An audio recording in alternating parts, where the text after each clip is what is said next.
Bravi, bravi ragazzi, bravi.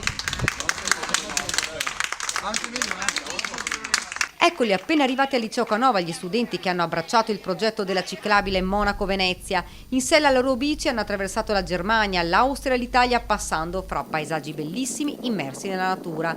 550 chilometri, stanchi ma felici. Che cosa hanno imparato gli studenti? Hanno imparato che la fatica è una parte fondamentale della vita, se si vuole raggiungere qualcosa. Ci sono stati anche dei piccoli cedimenti, poi hanno, credo, imparato anche una cultura diversa, un modo diverso di vestire, un modo diverso di vivere, forse uno stile di vita anche molto più calmo per quanto abbiamo potuto vedere attraversando delle zone rurali nella Germania e anche in Austria e scendendo poi dal Tirolo verso Vipiteno e la Val Pusteria. Un'esperienza che i ragazzi si porteranno dietro, ricordi indelebili che saranno importanti per la loro formazione e crescita. Ho visto una grande soddisfazione anche perché la motivazione che si è generata in queste esperienze è stata davvero forte, è stata davvero grande e credo che il recupero di questa esperienza avvenga nel tempo, non immediatamente.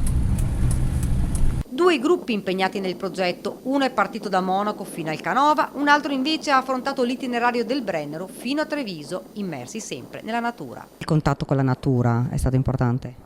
Diciamo che il contatto con la natura è fondamentale, nel senso che eravamo totalmente immersi nella natura, compresa l'ultima giornata del primo gruppo, che è stata una giornata di pioggia totalmente vissuta appunto sotto Giove Pluvio, da Longarone fino a Treviso, dove poi davanti al Canova abbiamo ritrovato il sole. Un'esperienza che rifarete?